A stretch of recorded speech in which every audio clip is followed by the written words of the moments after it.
Explain किया जाए। Okay sir अभी आपने एक वर्ड यूज किया था पेरेंटल परसेप्शन, ये क्या है? पेरेंटल परसेप्शन बेसिकली एक टूल्स इस्तेमाल किया गया है जो कि अख्तर जहां ने डेवलप किया था।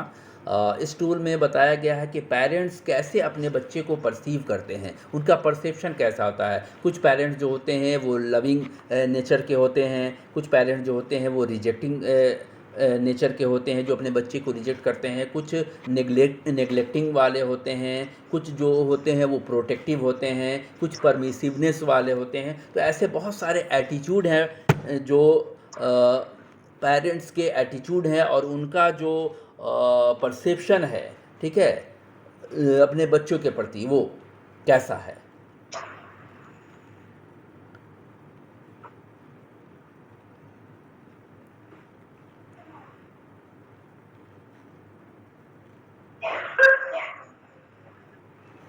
एक क्वेश्चन और है सर, ये लिंग्विस्टिक रिलेटिविटी हाइपोथेसिस क्या है? जी जी, हाइपोथेसिस क्या है? हाइपोथेसिस मैंने linguistic sir, linguistic relativity linguist hypothesis क्या है? लिंग्विस्टिक रिलेटिविटी, हाँ रिलेटिविटी रिलायब रिलेटेड लिंग्विस्टिक, हाँ सॉरी मैम,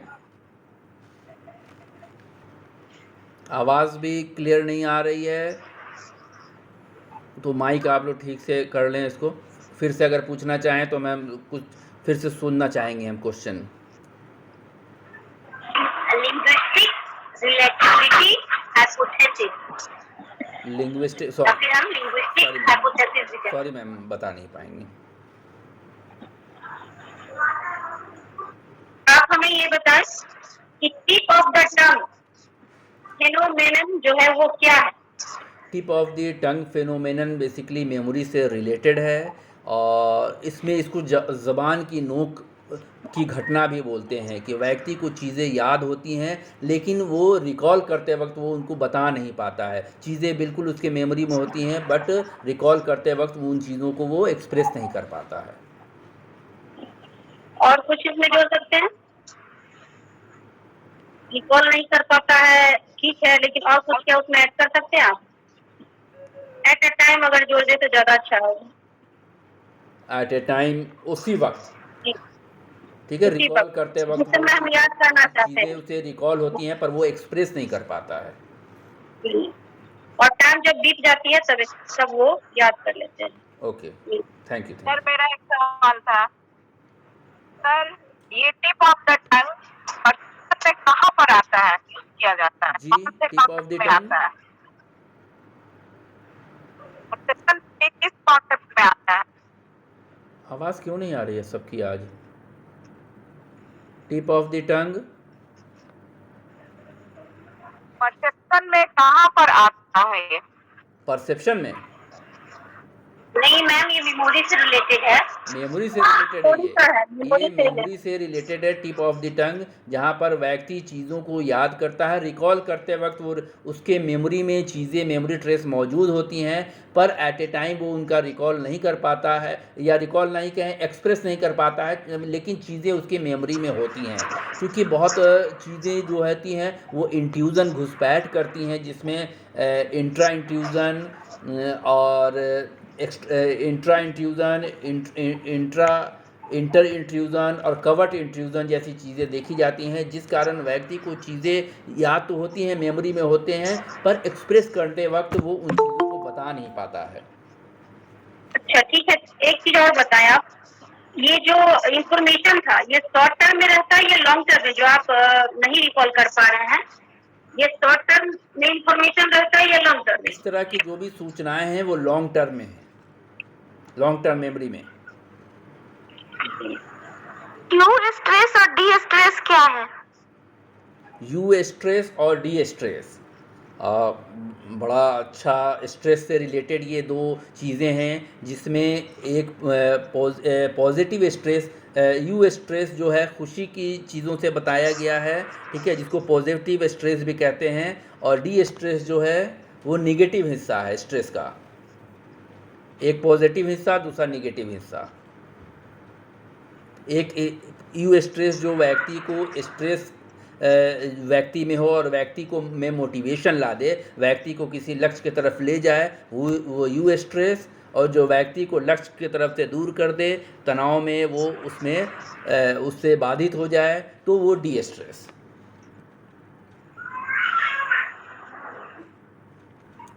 जी सर। सर कोई नहीं बोलेगा? जी, आप हमें ये बताएं जी, आप हमें ये बताएं कि BASIC ये किस चिकित्सा से संबंधित है, किस थेरेपी से रिलेटेड है ये? मैम फिर से क्वेश्चन बोलें। BASIC किस थेरेपी? BASIT जी, BASIC किस चिकित्सा से संबंधित है? आईडी कह रही है सर, ये बेसिक आईडी। अच्छा, बेसिक आईडी।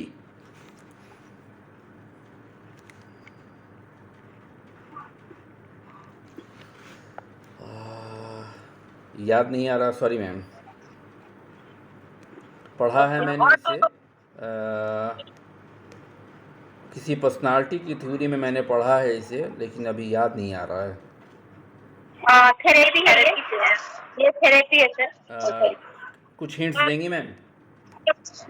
हाँ, लेजारस की थेरेपी है सर। लेजारस की लेजारस एक्टिवेशन थ्योरी, इमोशन की सर थेरेपी है सर, ये थेरेपी। थेरेपी का नाम? Multi modal therapy. अच्छा, मल्टी मॉडल। सॉरी मैम, मैंने नहीं सुना था। एक क्वेश्चन लेजारस की थेरेपी एक बार आप पढ़ाए भी हैं। एक्सक्यूज मी सर, रिकॉर्ड कर रहे हैं आप? हाँ, आप इंटरव्यू लीजिए ना, हमको हाँ, मैं चलूंगी सर। एक क्वेश्चन मेरी ओर से और है जी। फेशियल फीडबैक हाइपोथेसिस क्या है? फेशियल फीडबैक हाइपोथेसिस, ये बेसिकली इमोशन से रिलेटेड है, जहाँ पर फेशियल एक्सप्रेशन को इमोशंस का आधार माना गया है।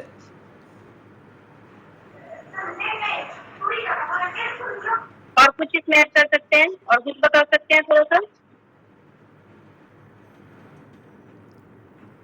अभी याद नहीं आ रहा, sorry. Okay, excuse sir, arousal theory का दूसरा नाम क्या है? अभी इंटरव्यू ले प्लीज। नमिता का एक क्वेश्चन आ रहा है, ESP सेंसोरी परसेप्शन।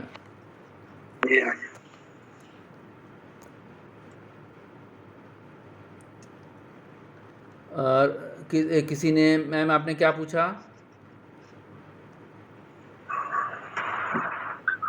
मैंने पूछा सर, एराउजल थ्योरी का दूसरा नाम क्या होगा सर? एराउजल थ्योरी बेसिकली लिंडस्ले की एराउजल थ्योरी थी। और सॉरी मैम, इसको एक्टिवेशन थ्योरी भी तो कह सकते हैं सर। हाँ बिल्कुल। सर आपकी वीकनेस और स्ट्रेंथ के बारे में बताइए। जी अर्चना मैम, आपने क्या पूछा? आपकी वीकनेस क्या है और स्ट्रेंथ क्या है? बेसिकली मेरी स्ट्रेंथ है अपने चीज़ों को सीखना, लोगों से जो भी बेहतर चीज़ें हो सकती हैं उसको सीखना, ये मेरा स्ट्रेंथ है। लोगों के एक्सपीरियंस से फ़ायदा उठा लेना, ताकि हम वो गलती ना कर सके। और मेरी कमज़ोरी है, वीकनेस जो है वो मेरा स्टडी से रिलेटेड वीकनेस है, कि कोई भी चीज़ें जो बुक्स हैं वो हमको अवेलेबल होंगी, या कोई नई चीज़ जाननी है, कोई नई टर्म आ गई तो उसके पीछे हम लग के जानना चाहते हैं कि ये क्या है। ये तो फिर स्ट्रेंथ में आएगा, वीकनेस कैसे है? ये कमज़ोरी है मेरी कि हम उसमें लग जाएंगे। अच्छा सर, एक चीज और बताइए कि जब बड़े या बच्चे खेलते हैं तो थकते नहीं हैं, या फिर जैसे अभी फेस्टिवल टाइम है तो बहुत काम है, फिर भी हम काम कर रहे हैं, फिर भी उत्साहित है और थकन उतना नहीं हो रहा है, वो हावी नहीं हो रहा है, इसका क्या मनोवैज्ञानिक पहलू हो सकता है? मनोवैज्ञानिक भाषा में बताइए। ये बच्चों के बारे में है या आप बड़े के बारे में पूछना चाह रही हैं? बच्चों के पास ना थकने की बहुत सारी वजह हैं और बहुत सारे सिद्धांत इससे रिलेटेड हैं, जैसे सरप्लस थ्योरी है। तो सरप्लस थ्योरी में बताया गया कि बच्चों के पास एनर्जी लेवल बहुत होता है और उनके पास एनर्जी कंज्यूम करने के बाद भी एनर्जी बची होती है, जिस कारण वो थकते नहीं हैं, खेलते रहते हैं, थकने के बावजूद भी वो खेलते रहते हैं, क्योंकि सरप्लस एनर्जी ये बताता है कि बच्चों के पास एनर्जी बहुत है, ठीक है, और वो उनको कंज्यूम करते रहते हैं, फिर भी कंज्यूम नहीं होता है, तो थकने के बावजूद भी उसमें कंटिन्यूएशन देखा जाता है। बड़ों के साथ ये दिक्कत है कि बड़ों में एनर्जी कम होती है लेकिन रिस्पॉन्सिबिलिटी ज़्यादा होती है, तो रिस्पॉन्सिबिलिटी को बेस बनाकर अगर देखें तो वो काम में लगे रहते हैं, थकने के बावजूद भी उनकी जिम्मेदारी है तो वो उसको पूरा करने में लगे रहते हैं। तो बट उत्साह क्यों बना रहता है? उत्साह तो उत्साह क्यों बना रहता है? एक्चुअली आपने कंडीशन दिया कि ये फेस्टिवल, तो फेस्टिवल तो उत्साह से हाँ। रिलेटेड है ही। किसी भी फेस्टिवल में हम उत्साहित रहते हैं तो उत्साह तो ऑलरेडी बना हुआ है, और हम चूँकि रिस्पॉन्सिबल हैं कि हर चीज़ें अच्छी से हो जाएं, तो जो बड़े लोग हैं वो उसमें रिस्पॉन्सिबिलिटी उठाते हैं और थके होने के बावजूद भी सारी जिम्मेदारियों को पूरा करते हैं। किसी ने पूछा अभी कि पारा साइकोलॉजी क्या है। साइकोलॉजी से डेविएट जो चीज़ें हो जाती हैं, जो एक नए ब्रांच है जो कि पारा साइकोलॉजी में आता है, जैसे एक्स्ट्रा सेंसोरी परसेप्शन हो गया, मेटा साइकोलॉजी हो गया, जहाँ पर हम बात कर लें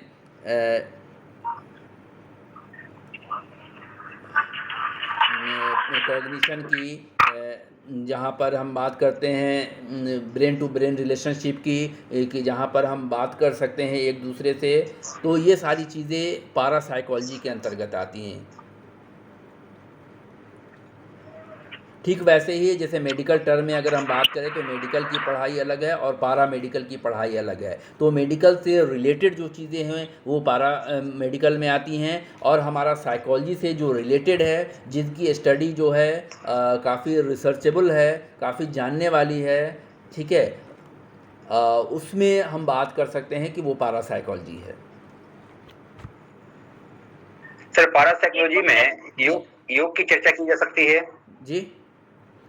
पारा साइकोलॉजी में योग की चर्चा हम कर सकते हैं। योग में योग तो नहीं रखा गया है, मेडिटेशन को रखा गया है, मेडिटेशन को रखा गया है, क्रेविनेंस को रखा गया है, फिर एक वो होता है ब्रेन से ब्रेन रिलेशनशिप, जिसका टर्म हम भूल रहे हैं, वो है, फिर एक्स्ट्रा सेंसोरी परसेप्शन है। लेकिन सर मेडिटेशन के लिए जो है, हाँ, वो मेडिटेशन जो है वो पहले योगा का ही पार्ट माना जाता है, लेकिन मेडिटेशन एक अलग चीज़ें हैं, ठीक है, जिसमें हम ट्रांस स्थिति में चले जाते हैं, मन को एकदम कंसंट्रेट करके, ठीक है, और कॉन्शियस से निकल जाते हैं, कॉन्शियस से बिल्कुल अलग होते हैं उस वक्त।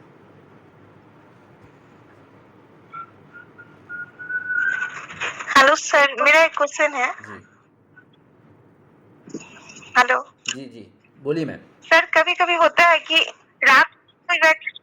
रात में सोते समय एकाएक उठ के कोई चौंक जाते हैं, तो ये किस बीमारी का लक्षण है? ये नाइटमेयर बोलते हैं इसको मैम, ये नाइटमेयर है।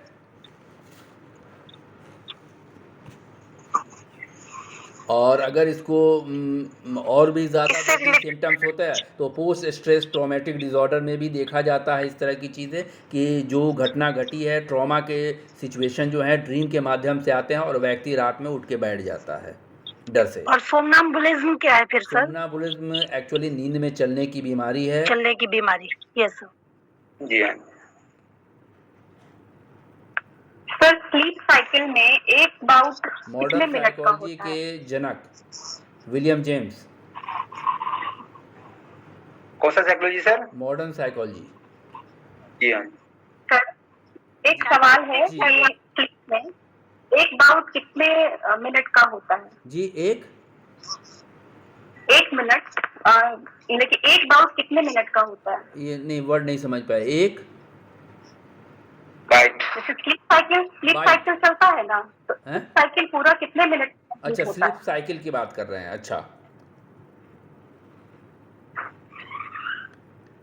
रैम और नॉन रैपिड आई मूवमेंट से अगर हम लेके इसको चले, रैपिड आई मूवमेंट और नॉन रैपिड आई मूवमेंट, तो पूरा एक सीक्वेंस जी। स्लीप साइकिल 18 से 20 मिनट का नॉन रैपिड आई मूवमेंट और करीब करीब 1 घंटा। 1 घंटा, जी हाँ। ओके। और इस विद इन आवर में दोनों ही चीज़ें देखी जाती हैं, नॉन रैपिड आई मूवमेंट और rapid eye movement. Rapid eye movement वो कंडीशन होगा जहाँ पर ड्रीम देखने को मिलेगा, व्यक्ति ड्रीम में होता है। और नॉन रैपिड आई मूवमेंट जो कि करीब 40 मिनट्स का नींद का हिस्सा होता है और उसमें ड्रीम देखने को नहीं दिखता, ड्रीम नहीं मिलेगा उसमें। क्या फीमेल मेल से ज्यादा इमोशनल होती हैं? रिसर्चर्स ऐसा बताते हैं कि फ़ीमेल जो है वो मेल से ज़्यादा इमोशनल है, इमोशनल इनस्टेबिलिटी उनमें ज़्यादा है। मनोविज्ञान शब्द का जनक कौन है? एक्चुअली मिस कर रहे हैं हम मनोविज्ञान। लेटर तो आप सही यूज किया सर। रोएल्फ करके नाम था, कुछ हम मिस कर रहे हैं, पूरा नाम हमको याद नहीं आ रहा है। रुडोल्फ है। हाँ, right, thank you. Rudolf Goeckel, yes. Sir आप विषय क्यों चुना सर अपने अध्ययन में? विषय के 2 एस्पेक्ट को मैंने ध्यान में रखते हुए इसे सिलेक्ट किया था। एक तो इसमें कैरियर की अपॉर्चुनिटी बहुत थी और दूसरा ये ह्यूमन बिहेवियर को समझने में बहुत हद तक हमको मदद करता है कि हम ह्यूमंस के बिहेवियर को, उनके मेंटल एस्पेक्ट को कैसे समझ सकते हैं, उनके बारे में कैसे जान सकते हैं। ये एक बेहतर साइंस हमको लगा, इसलिए मैंने इसका सिलेक्शन किया। मेरा एक क्वेश्चन है सर जी। जहाँ तक हम जानते हैं आप माध्यमिक स्कूलों में लेक्चर हैं।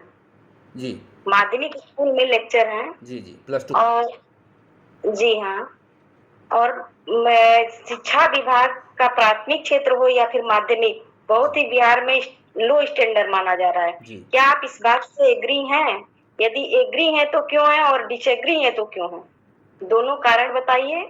बेसिकली हमने अपने एक्सपीरियंस में देखा है कि एजुकेशनल डिपार्टमेंट में टीचर्स बहुत ही इफ़िशिएंट हैं, बहुत योग्य हैं, बच्चे भी हमको लगता है कि सीखने के लिए ईगर रहते हैं, लर्निंग कैपेसिटी है उनमें।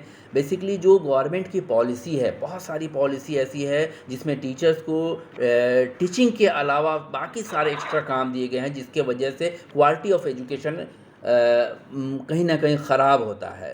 तो जो साल में एकेडमिक कैलेंडर है उसमें टीचर्स के पास बहुत सारे काम हैं, जिसके वजह से जो टीचिंग प्रोफेशन में बच्चों को जो लर्निंग होनी चाहिए वो नहीं हो पाती है। तो बच्चे भी कैपेबल हैं, टीचर में भी स्ट्रेंथ है, मगर जो गवर्नमेंट की पॉलिसी है उससे हम सहमत नहीं हैं। सर टीचर की क्षमता भी तो है जी, यानी कि गवर्नमेंट की पॉलिसी है वो शिक्षा के स्तर के लिए फेल है। बिल्कुल, गवर्नमेंट की जो पॉलिसी है जिसमें एडिशनल कामों को दिया गया, जैसे मिड डे मील है, बच्चों को स्कूल लाने की एक टेक्निक है, फिर भी जो टीचर्स हैं, जो उनके हेडमास्टर हैं, उनका ज़्यादातर वक्त मिड डे को मैनेज करने में ही लगता है कि कैसे खाना देना है, कहाँ से राशन मंगाना है, कैसे काम करना है, उसकी जवाबदेही ज़्यादा हो जाती है बनिस्बत पढ़ाने के। तो इस तरह की चीज़ें हैं। फिर बहुत सारे चीज़ें ऐसी हैं जहाँ पर डिपोटेशन जैसी चीज़ें जाती हैं, इलेक्शन जैसी चीज़ें जाती हैं, जनगणना में टीचर्स को लगा दिया जाता है। तो इस तरह की चीज़ों से टीचिंग जो स्किल है वो टीचर का मरने भी लगता है और बच्चों को एप्रोप्रिएट ढंग से पढ़ाई नहीं हो पाती है। तो एजुकेशन के स्तर को हम ऊंचा करने के लिए आप कुछ मनोवैज्ञानिक सुझाव दे सकते हैं क्या? एजुकेशन को इम्प्रूव करने के लिए एक बेहतर तरीका ये है कि टीचर को जिस काम के लिए चुना गया है, अगर उस काम में लगा जाए तो टीचिंग को जो बच्चे हैं उनको बेहतर ढंग से इम्प्रूव किया जा सकता है। अगर आप अभी दिल्ली का मॉडल देखें तो दिल्ली में इंफ्रास्ट्रक्चर को बेहतर किया गया और टीचर वही रखे गए, टीचर को चेंज नहीं किया गया। टीचर को उसी टीचर के द्वारा आज दिल्ली के जो गवर्नमेंट स्कूल हैं उनका इंफ्रास्ट्रक्चर चेंज किया गया और उनकी ज़िम्मेदारी दे दी गई, उनसे कोई दूसरा काम नहीं कराया गया और देखा गया कि जो इम्प्रूवमेंट था एजुकेशन में वो बढ़ के आज सब बेहतर हो गया, बहुत बेहतर हो गया। उसको देखने के लिए बाहर से लोग आ रहे हैं कि आखिर क्या मॉडल इस्तेमाल किया गया है सीएम के द्वारा। Okay, thanks. सर सॉरी मैं ये कह रही हूँ कि जैसे हिस्ट्री, फिजिक्स, बायोलॉजी ये सब तो मतलब शुरू से ही इंक्लूड होता है सिलेबस में, लेकिन साइकोलॉजी इंक्लूड नहीं है।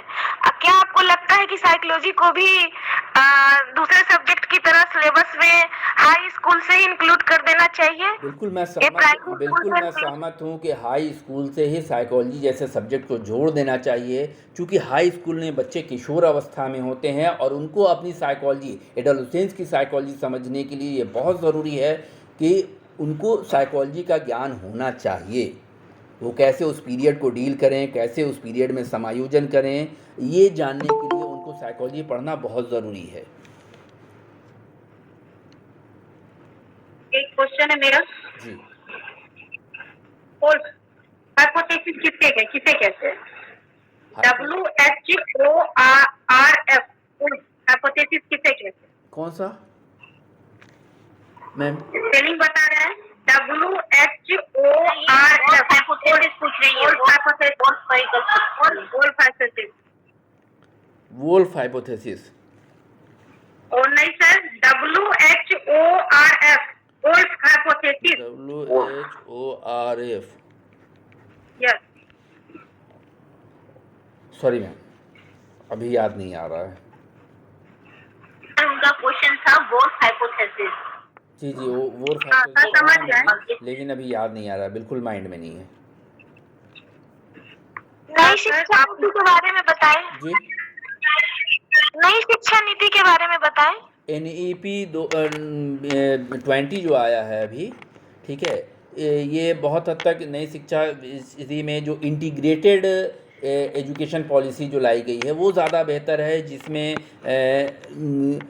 टीचिंग प्रोफेशन के लिए जो बीएड करने का जो अप्रोच है वो इंटर से ही शुरू कर दिया गया। इंटीग्रेटेड बीएड की जो बात की गई है वो अच्छी है। फिर जो बात की गई है 5+3+4+3 इस ढंग से करके की गई है, जिसमें 5 है, फिर 8वां क्लास है, फिर उसके बाद 12th है और उसके बाद +2 और +3 करके है, जिसमें ग्रेजुएशन और जिनको पीजी करना है वो 4 साल का ग्रेजुएशन करेंगे और जिनको पीजी नहीं करना है वो 3 साल का ग्रेजुएशन करेंगे। तो इससे बहुत हद तक बच्चे का 1 साल बचेगा। ये एक अच्छा अप्रोच है। सिलेबस रिलेटेड कुछ बताइए। सिलेबस से रिलेटेड हमको जो लगता है, क्या सुधार आया है, क्या सुधार हुआ है इसमें 2005? CBCS मॉडल लाया गया है। CBCS model credit base system जो प्रणाली लाई गई है उसमें सेंट्रलाइज सिलेबस किया गया है कि हर यूनिवर्सिटी का सिलेबस सेम होना चाहिए, अलग अलग नहीं होना चाहिए। और भी कुछ है सर? रेमिनेंसेस का मतलब होता है कि रेमिनेंसेस का मतलब होता है लैप्स ऑफ टाइम। एक घटना है, लैप्स ऑफ टाइम के बावजूद भी रिटेंशन अच्छा होता है, तो इस घटना का दूसरा 2 और नाम भी होता है सर, तो वो 2 नाम बताया। रेमिनिसेंस जो हम लोगों ने मैम देखा है वो बेसिकली यादें, हम जानते हैं कि यादें, तो यादें ऐसी होती हैं कि लैप्स ऑफ टाइम के बावजूद भी, ठीक है, या कहें कि मेमोरी में इंटरपोलेटेड टास्क के बावजूद भी या RIP के बावजूद भी चीज़ों को व्यक्ति याद रख पाता है, उनको यादें रहती हैं, वो चीज़ें उसकी मेमोरी ट्रेस बनी रहती है कंटिन्यू। हाँ, तो ये एक फेनोमेनन है, तो इस फेनोमेनन का 2 और नाम भी है सर, तो वो 2 नाम कौन से? सॉरी ये हम बता नहीं पाएंगे। इसी से रिलेटेड एक चीज़ वो है जिसको फ्लैशबल्ब मेमोरी बोलते हैं। वहाँ पर भी जो चीज़ें हैं वो बनी रहती हैं, मेमोरी ट्रेस बना रहता है, चाहे वो कितना ही पुराना क्यों ना हो, तो रेमनिसेंस के दो और नाम सॉरी मैम बता नहीं पाएंगे। रेमनिसेंस और स्पॉन्टेनियस रिकवरी में क्या डिफरेंस? स्पॉन्टेनियस रिकवरी में जैसे ही हम उस सिचुएशन में आते हैं चीज़ें स्वतः रिकॉल हो जाती हैं। स्पॉन्टेनियस रिकवरी वो कंडीशन है, और रेमनिसेंस जो है वो कंटिन्यूअस देखा जाता है कि व्यक्ति को चीज़ें याद हैं, घटना जैसे एपिसोडिक मेमोरी अगर कोई है हमारी, तो वो चीज़ें हमारे मेमोरी में बनी हुई हैं, घटना के तौर पर बनी हुई हैं, चीज़ों को लाइन बाय लाइन हम याद रखते हैं। लेकिन स्पॉन्टेनियस रिकवरी में अचानक हमको चीज़ें याद आती हैं स्वतः।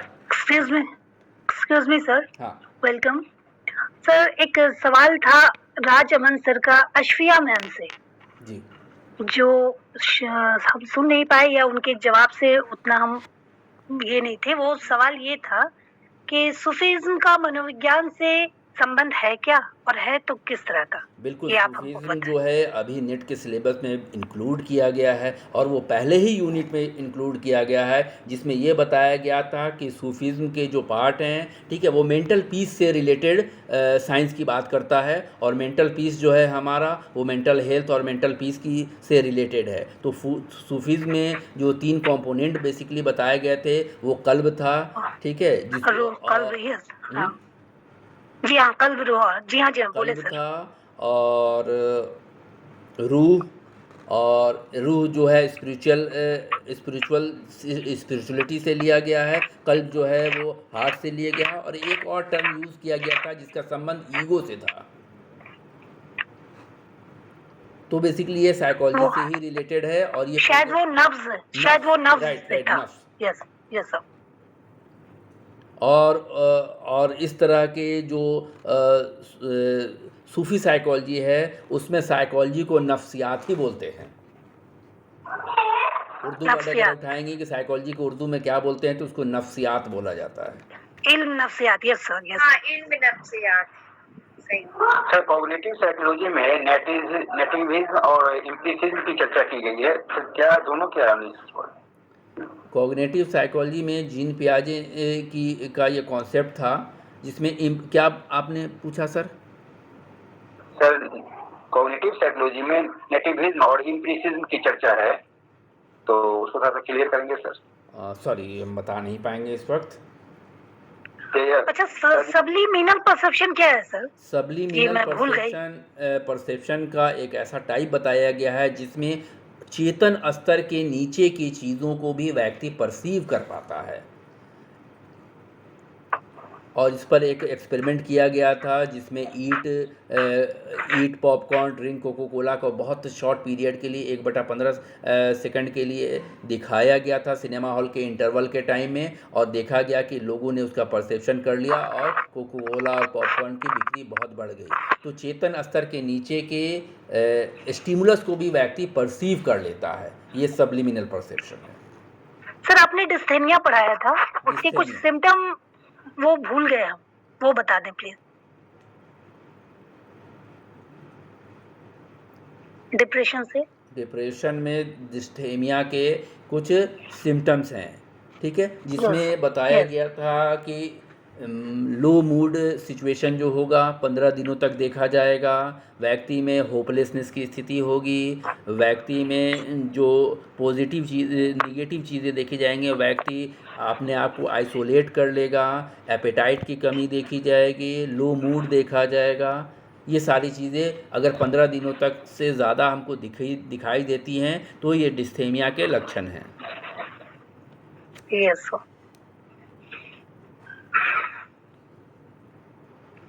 इरिक्सन का 3R क्या है सर? रिचुअलाइजेशन, और एक रिचुअलाइजेशन, रिचुअलिज्म।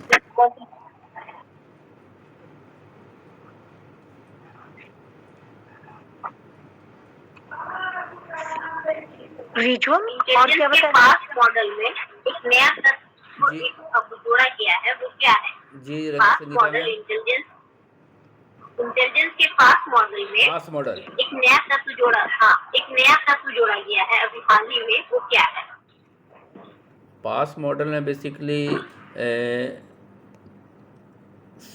PASS, तो साइमल्टेनियस एक और जोड़ा गया है।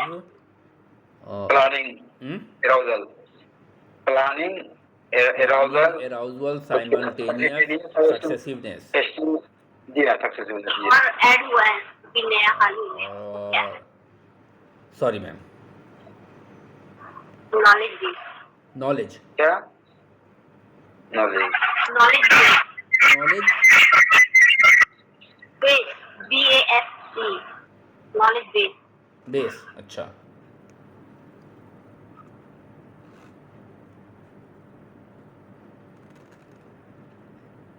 MCC, इसके कुछ एजम्पशन बताइए। जी, MCC, नॉर्मल प्रोबेबिलिटी कर्व, इसके कुछ NPC, एजम्पशन NPC, बताइए। Normal probability curve.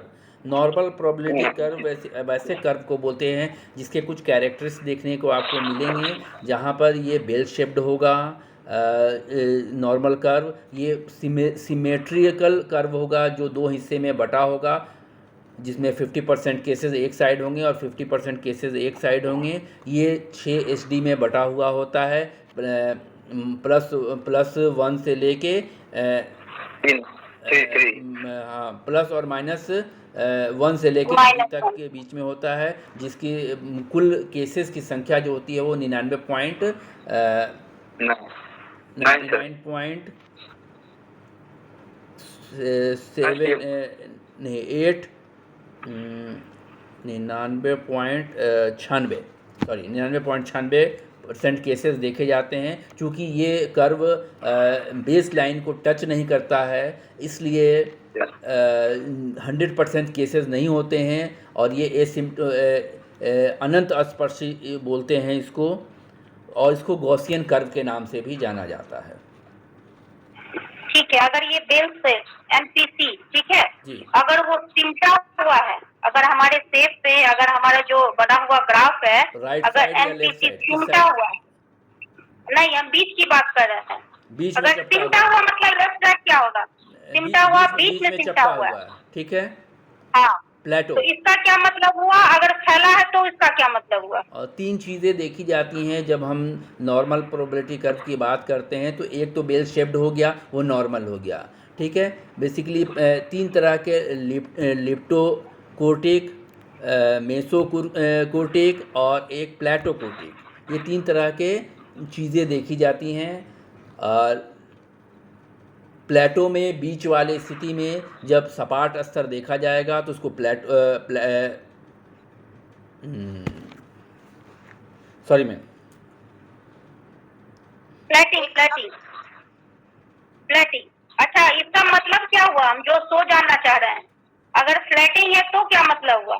सिमटा हुआ है तो क्या मतलब हुआ? जो स्कोर्स हैं अगर आपके वो बीच में कम हैं, ठीक है, बीच में एक ख़ास स्तर तक स्कोर देखा जा रहा है, और बाकी चीज़ें मैक्सिमम जो हैं वो दूसरे साइड चली गई हैं, लेफ़्ट साइड में और राइट साइड में। Sir, I am not talking about left and right, हम बात कर रहे हैं अगर बीच का फैलाव जो है हमारा वेल शेप, वो फैला हुआ है। आपके अगर ये दिया जाए ग्राफ, तो आप इससे क्या एजम्पशन निकालेंगे? क्या ग्राफ से क्या निकलेगा? वो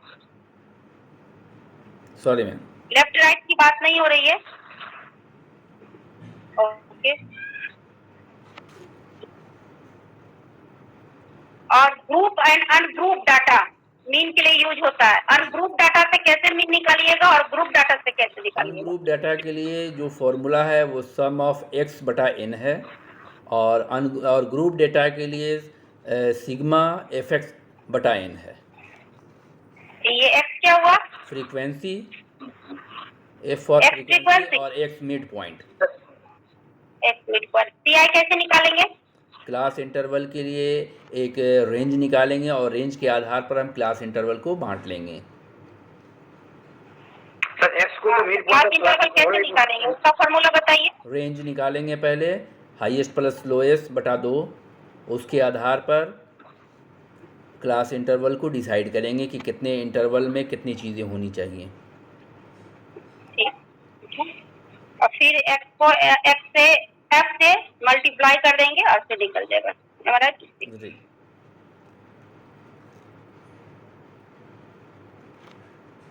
और सर लेवल ऑफ रिजल्ट क्या है? लेवल ऑफ रिजल्ट जो होता है 0.001, इसका क्या मतलब है level of sir? Significance, level of Yes, तो yes, significance, point level of तो सिग्निफिकेंस। 0.001 का क्या मतलब हुआ सर? पॉइंट हाँ, जीरो एक जीरो एक वन मिनट। लेवल ऑफ जी सिग्निफिकेंस जो है वो 3 लेवल बेसिकली हम लोगों ने पढ़ा है, जिसमें 0.05, 0.01 और 0.001, ये 3 लेवल यस बताए गए हैं सिग्निफिकेंस के। 0.05 का मतलब होता है कि 95% केसेस में सार्थकता देखी जाएगी, सिग्निफिकेंट रिजल्ट देखा जाएगा। और 0.01 का मतलब होता है कि 99 पॉइंट केसेस में सिग्निफिकेंस देखा जाएगा। 0.01 का मतलब होता है 0.001 का मतलब है कि 99.9% केसेस में जो सिग्निफिकेंस है रिजल्ट वो सिग्निफिकेंट आ रहा है। ये बहुत हाई सिग्निफिकेंट है ना sir? Thank you sir. 99.9% cases में। 9, यस यस सर, ये हाई सिग्निफिकेंट है। Yes, thank you sir. अब 0.05 के बारे में कह रहा है सर आपने? 0.05 में 95% केसेस, 95%। 5% केसेस ऐसे होंगे जो बाय चांस जो हैं वो वेरी कर सकते हैं, वो नॉन सिग्निफिकेंट आ सकता है, लेकिन 95% केसेस में सिग्निफिकेंट आएगा वो।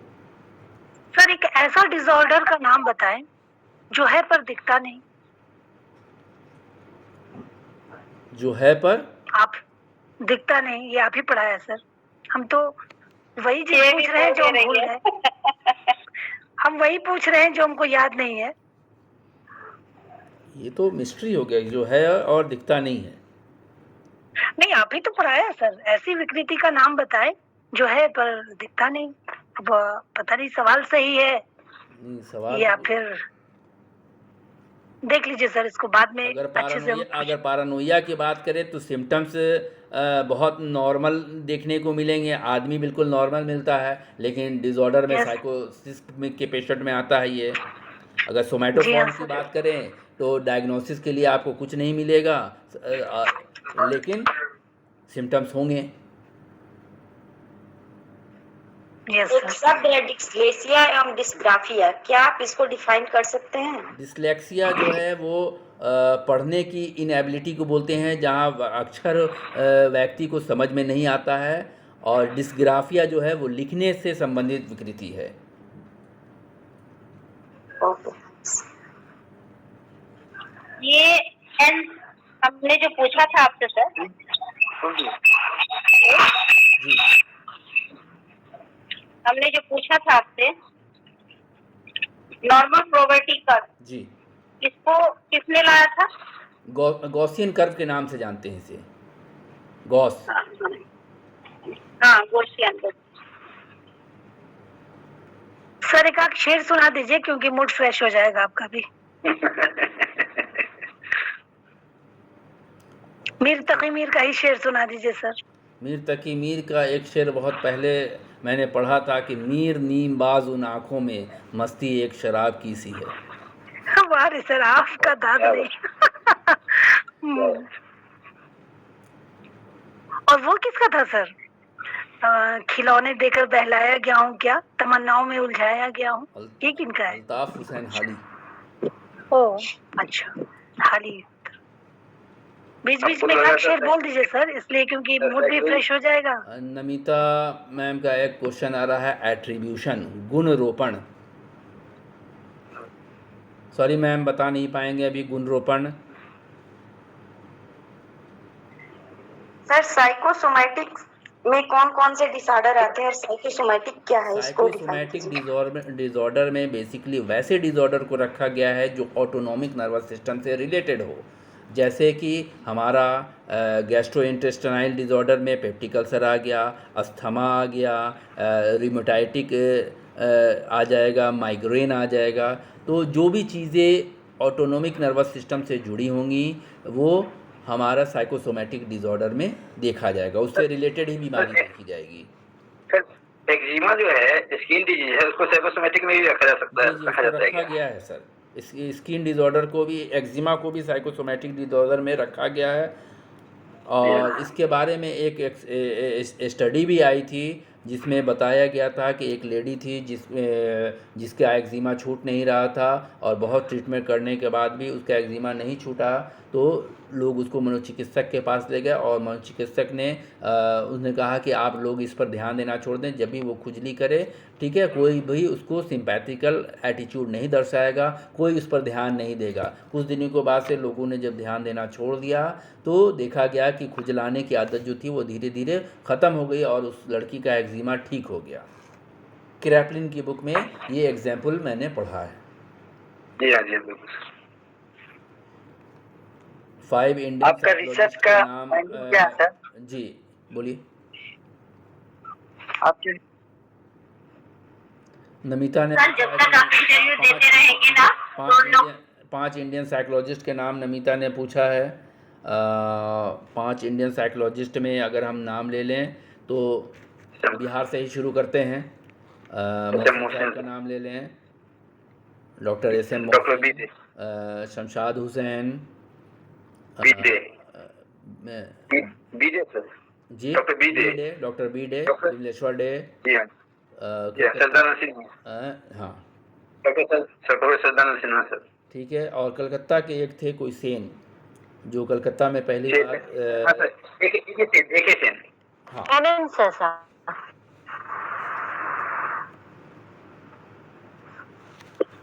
जब तक आप इंटरव्यू देंगे हम लोग के पास जो क्वेश्चन नहीं आएगा सारे लोग आपसे वही पूछते रहेंगे। व्हाट इज 5% लोग तो जो सर क्लास में है जो सेटिस्फाइड है, हाँ 5% लोग जो है जिनको क्वेश्चन नहीं आ रहा है वो आपसे सेटिस्फाइड हो जाते हैं। सब कुछ हो रहा है। मेरा लास्ट क्वेश्चन है जी। वेस्लर का जो इंटेलिजेंस स्केल है उसमें इंडेक्स स्कोर 4 बताए गए, अभी हाल फिलहाल में उसमें एक और इंडेक्स स्कोर जोड़ा गया है। राइट, उसमें एक और जोड़ा गया था, इंडेक्स ऑफ ब्राइटनेस। नहीं सर, नहीं सॉरी, जनरल एबिलिटी जोड़ा गया है। सॉरी,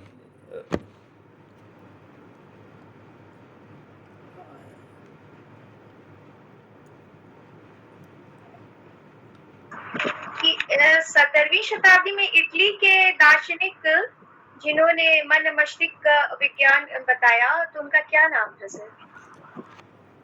मन और इटली के, जी इटली के थे दार्शनिक। Sorry ma'am. सर को आज गूगल की तरह इस्तेमाल किया जा रहा है। कॉग्निटिव साइकोलॉजी में जेम्स मिल और जॉन स्टुअर्ट का क्या योगदान है सर? जॉन स्टुअर्ट मिल और जी जॉन स्टुअर्ट और जेम्स मिल। जेम्स मिल,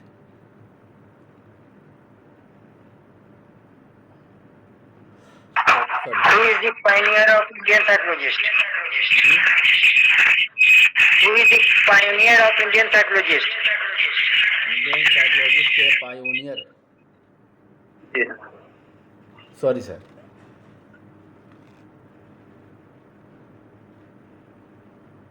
ओसीडी और ओसीपीडी में क्या डिफरेंस है? ओसीडी और ओसीपीडी।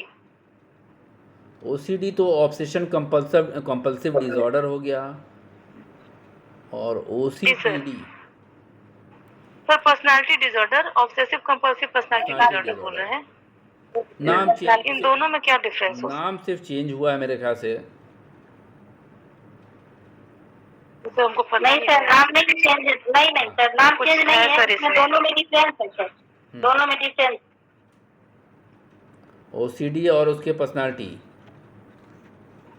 हाँ एक पर्सनालिटी का क्लस्टर में है सर ना, पर्सनालिटी में वो ऑब्सेसिव कंपल्सिव सॉरी बता नहीं पाएंगे पर्सनालिटी कि क्या डिसऑर्डर। चेंजेस हैं दोनों में।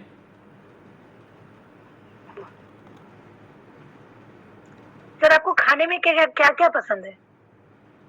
नॉर्मल खाना जो एक आम आदमी खाता है, चावल दाल सब्जी।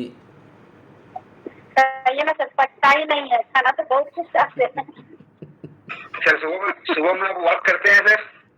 हाँ, वर्कआउट करते हैं, फिजिकल एक्टिविटी करते हैं।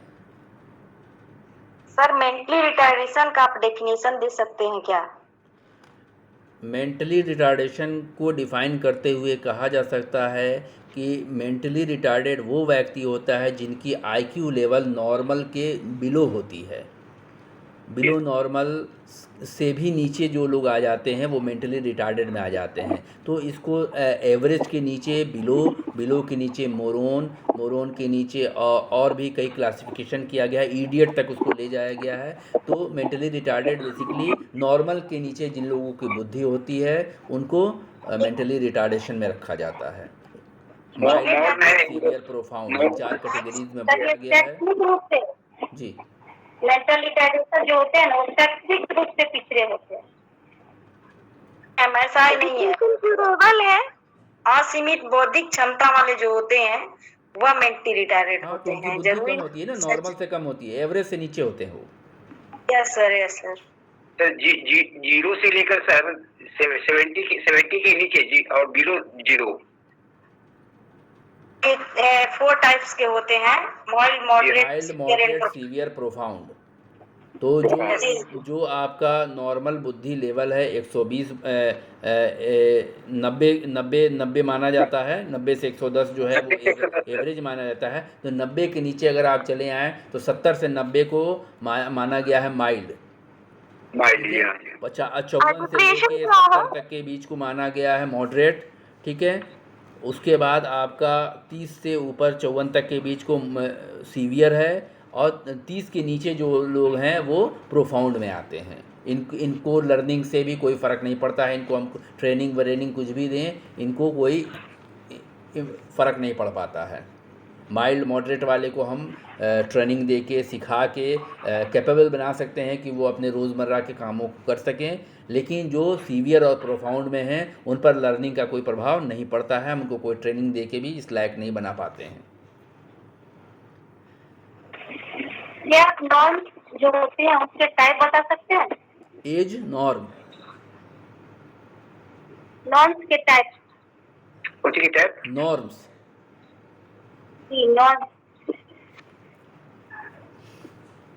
नॉर्म्स क्या है, उसके कितने टाइप है, क्या बता सकते हैं? सॉरी मैम, ये जो अभी बुद्धि की हम लोग जो बात कर रहे थे, लेवल की बात कर रहे थे। अच्छा इतना लंबा आप लोग इंटरव्यू लीजिएगा तो हम तो बेहोश हो जाएंगे अब। कहीं तो एंड कीजिए कोई मानना पड़ेगा सर, इतना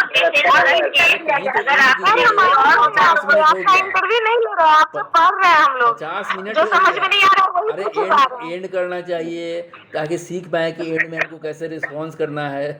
50 मिनट हो गया। एंड हो गया सर, बस एंड हो गया।